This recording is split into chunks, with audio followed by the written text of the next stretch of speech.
오늘 함께 읽은 말씀은 예수님이 십자가에서 죽으신 후에 이 일을 지켜보고 절망에 빠진 두 젊은이가 예루살렘을 떠나서 엠마오라는 마을로 가던 중에 일어난 일을 전해주고 있습니다. 예수님의 십자가를 목격한 이들은 실망하고 절망했습니다. 혹시 예수님이 어떤 초자연적인 능력으로 십자가에서 내려올지도 모른다는 기대를 가졌지만 그 기대는 이루어지지 않았습니다. 이후에 예수님을 따르던 사람들이 절망하고 슬퍼했으며 도피하는 길을 선택할 수밖에 없었던 것을 누가는 전해주고 있습니다. 직업과 가족 모든 것을 버리고 예수님을 따랐던 제자들은 주님을 만나기 이전의 삶으로 되돌아갔습니다. 어떤 사람은 다시 어부가 되었고, 어떤 사람은 고향으로 돌아갔고, 어떤 사람은 예루살렘을 벗어나기 시작했습니다. 우리는 절망을 경험하면 그 상황에서 도피하려고 하게 됩니다. 그럼 우리는 어디까지 도피할 수 있을까요? 어느 유명한 철학자는 절망을 죽음에 이르는 병이라고까지 말했습니다. 절망이라는 경험이 우리에게 너무나 큰 고통이고 슬픔인 까닭에 우리는 중독에 빠지거나 무기력해지거나 은둔하거나 자신의 삶으로부터 또 현실로부터 도피하려고 하게 되는 것입니다. 그러나 오늘의 말씀은 부활하신 예수님께서 우리가 우리의 삶에서 경험하는 절망과 슬픔, 도피하는 길에서 우리를 찾아오신다는 것입니다. 그리고 우리와 동행하시고 우리를 다시 일으켜 세우신다는 말씀을 전하고 있습니다. 이들이 엠마오로 가는 길에서 낯선 사람과 동행하게 되었는데 이 낯선 사람은 성경에 기록된 말씀을 가르쳐 주면서 예수님의 죽음은 실패가 아니라 예언을 완성하기 위한 것임을 깨닫게 해주었습니다. 그리고 그가 떡을 떼어서 나누어 주실 때 이 동행자가, 이 낯선 사람이 부활하신 예수님이라는 것을 알게 되었습니다. 그러나 그 순간 예수님은 그들 곁에 계시지 않았습니다. 하지만 이들은 마음이 뜨거워져서 다시 예루살렘으로 되돌아가게 되었고 예수님의 부활을 담대히 전하는 사람이 되었습니다.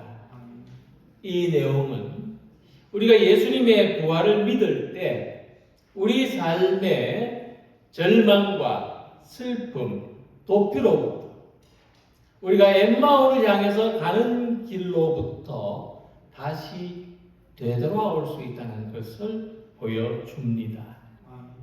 그러므로 부활하신 예수님께서 엠마오로 가던 제자들의 동행자가 되신 것처럼 오늘 우리에게도 동행자가 되시는 것을 믿으시기 바랍니다. 중세 수도사 타울러라는 사람이 있는데 그는 한 이야기를 통해서 우리가 예수님과 동행하는 것이 얼마나 중요한지를 말해주고 있습니다. 어느 날 그가 라인 강변을 산책하다가 한 노인을 만났습니다. 그리고 그는 노인에게 이렇게 물었습니다. 당신은 지금 행복하십니까?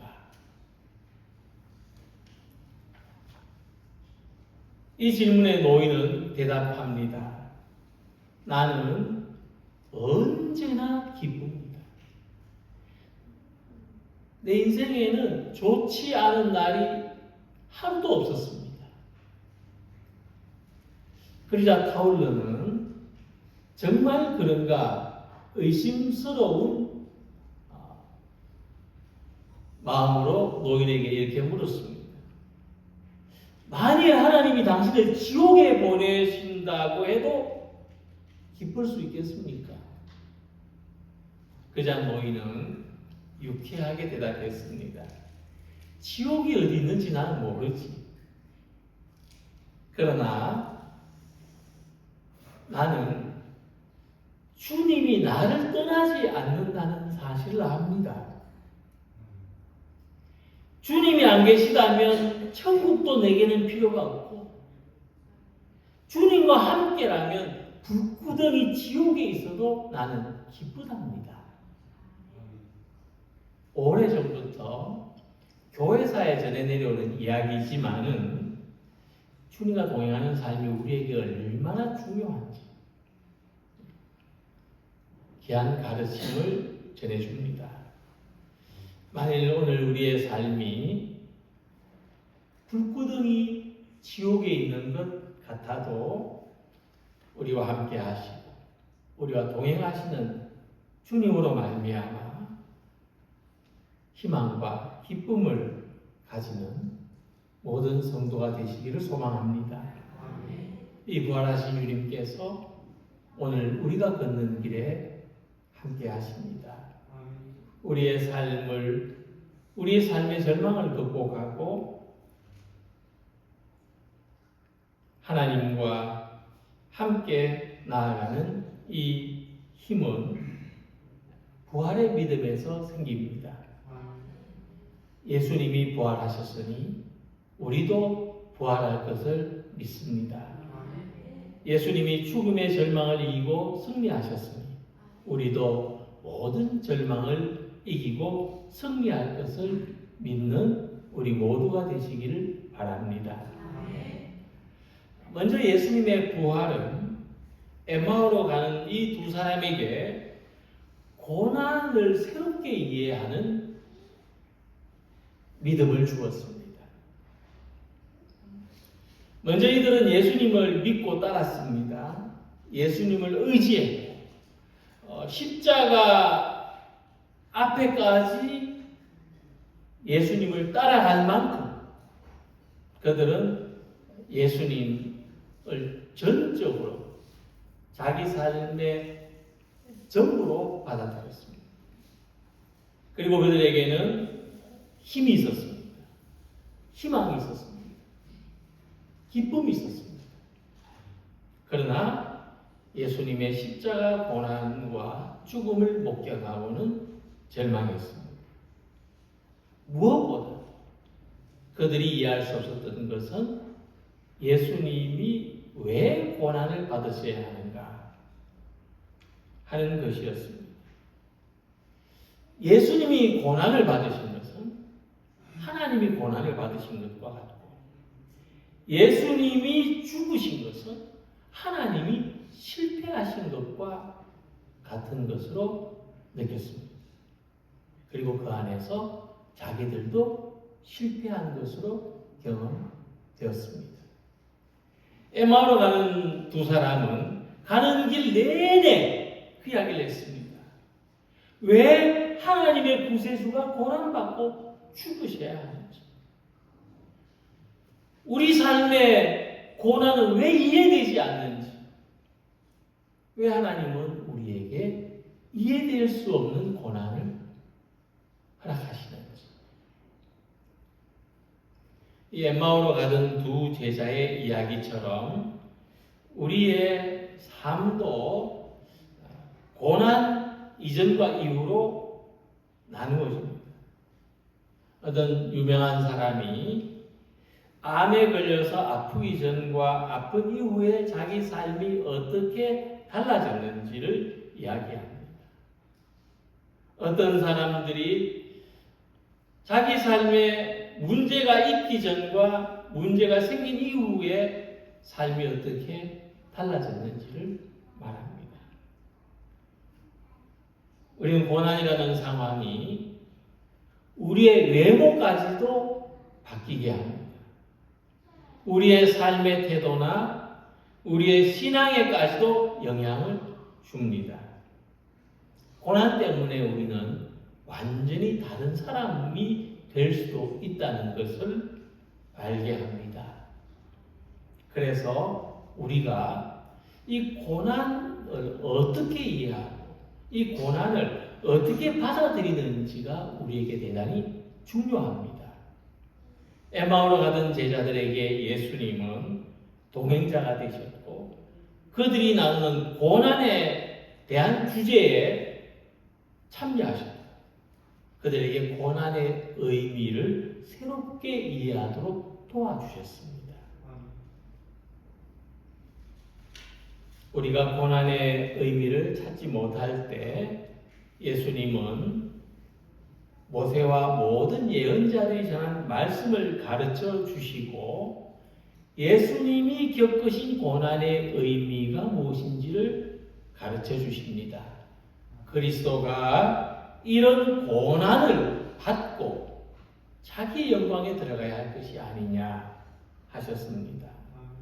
예수님은 고난에 감추어져 있는 하나님의 선하신 뜻에 대하여 선하신 목적에 대하여 말씀해 주셨습니다. 우리가 겪는 모든 고난이 정당하고 당연하다는 것은 아닙니다. 이 이야기는 다른 이야기죠.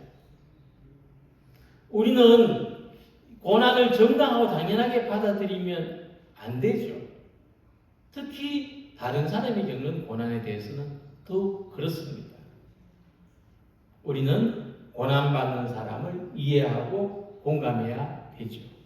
그러나 우리가 사람의 생각으로 이해하거나 판단할 수 없는 고난을 만났다면 하나님의 뜻이 어디에 있는지를 생각해 볼 수 있어야 합니다. 그리고 그것은 고난받는 사람이 해야 될 몫입니다. 예수님은 우리가 고난을 새롭게 받아들일 수 있는 길을 가르쳐 주십니다. 고난 속에서 하나님의 선하신 뜻을 찾는 것입니다. 우리가 어떤 고난을 만나더라도 이 속에 하나님의 선하신 뜻이 있다고 믿고 찾을 때 우리의 고난은 우리의 삶에 결정적인 영향을 미칠 수가 없습니다. 우리는 고난을 이기고 승리하는 사람이 됩니다. 그래서 오늘 우리에게 고난은 어떤 의미일까? 고난은 우리가 약한 사람이라는 것을, 우리가 힘없는 존재라는 것을 알게 해줍니다. 그리고 우리가 하나님을 의지해야만 한다는 것을 깨닫게 해줍니다. 그래서 부활의 믿음은 고난의 연금술이라고 하겠습니다. 고난이 우리 속에서 변화되어 부활의 믿음이 되는 것입니다. 고난으로 우리는 절망하지만 고난을 통과해서 하나님께로 나아가는 부활의 믿음을 가지는 것입니다. 예수님은 그분의 고난에 이와 같은 의미가 있다는 것을 가르쳐 주셨습니다. 그래서 우리도 부활하신 예수님을 믿는 믿음 안에서 우리가 어떤 고난 속에도 우리 어떤 절망 속에도 하나님의 선하신 뜻을 발견하는 우리 모두가 되시길 바랍니다. 우리의 엠마오 길에 주님이 동행하십니다. 우리의 고난에 예수님이 함께 걸으십니다. 그래서 고난이 우리에게 어떤 의미가 있는지 하나님의 선하신 뜻이 있다는 것을 가르쳐 주십니다. 오늘도 이 믿음의 길을 주님과 함께 걸어가는 우리 모두가 되시기를 소망합니다. 두 번째로 주님은 엠마오로 가는 사람들과 동행하심으로 예배에 임재하신다는 것을 알게 해주셨습니다. 절망 속에서 무작정 길을 가던 그들에게 동행자가 생겼는데 그 동행자는 예수님이셨습니다. 근데 아직 그들은 그분이 예수님인 것을 알지 못했습니다. 눈이 떠지지 않았다. 오늘 말씀에 보면 그렇게 이야기를 하고 있습니다.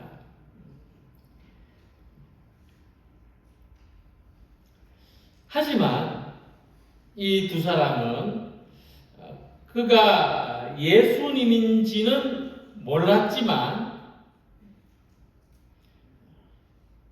그들로부터 멀어지려고 하는 이 동행자를 붙잡았습니다.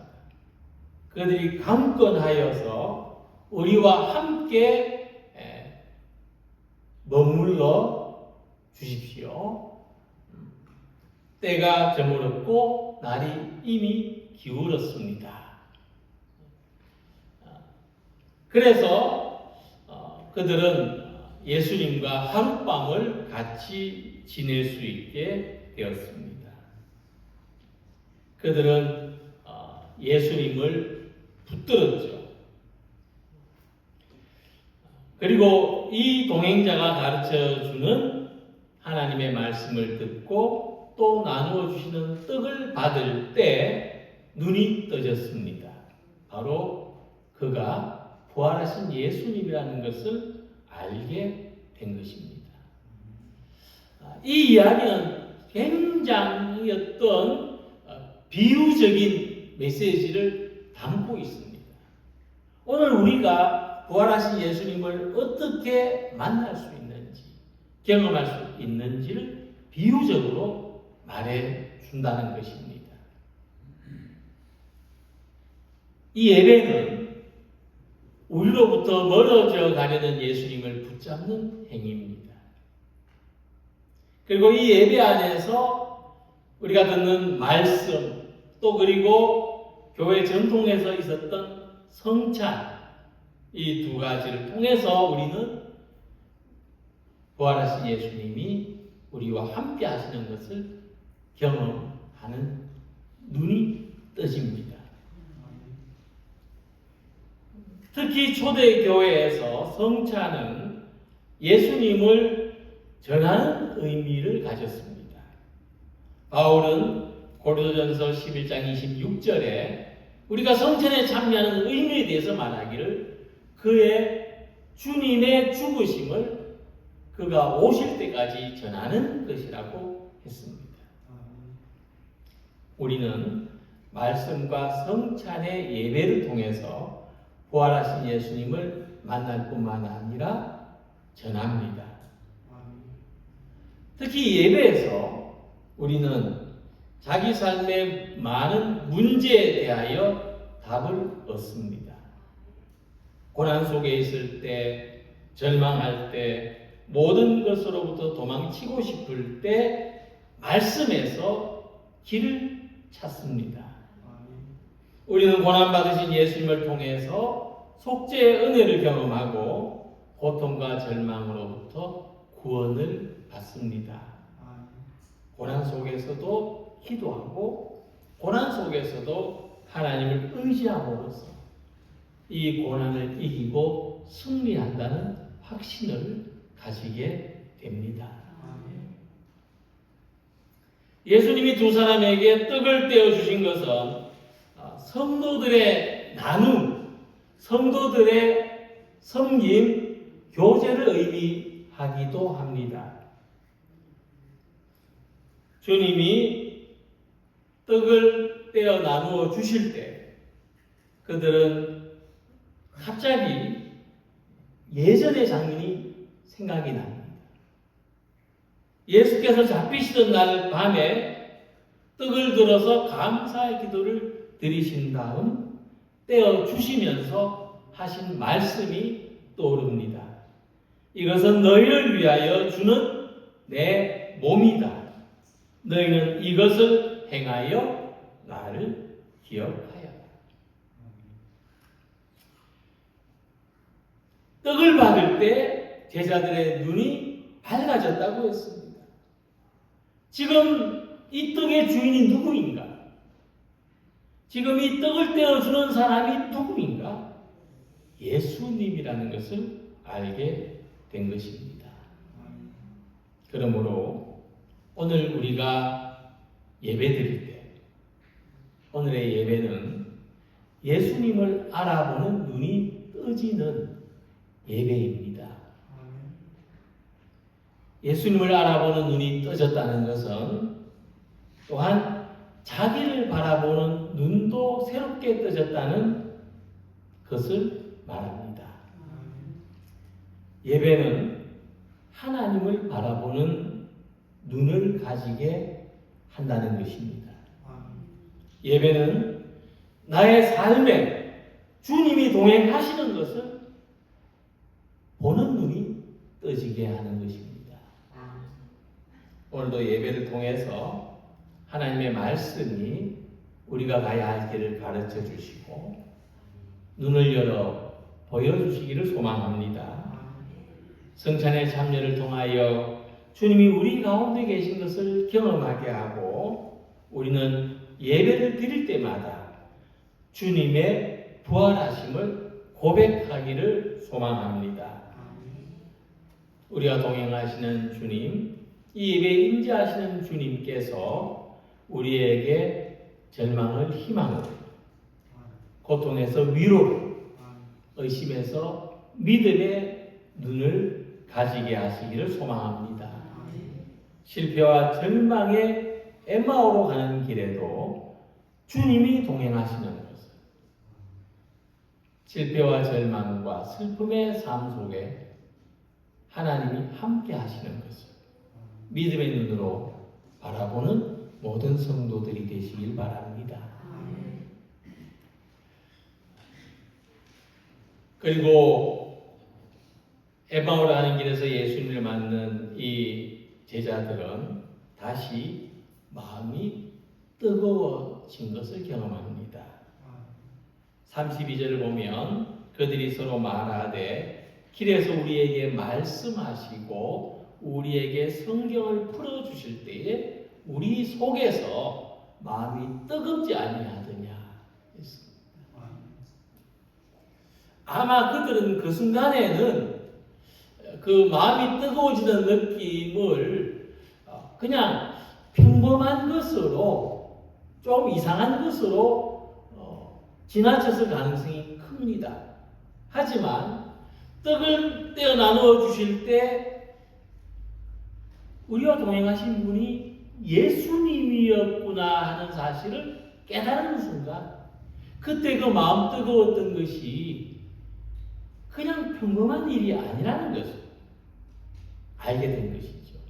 성령의 감동, 성령의 역사, 하나님의 위로라는 것을 깨닫게 된 것입니다.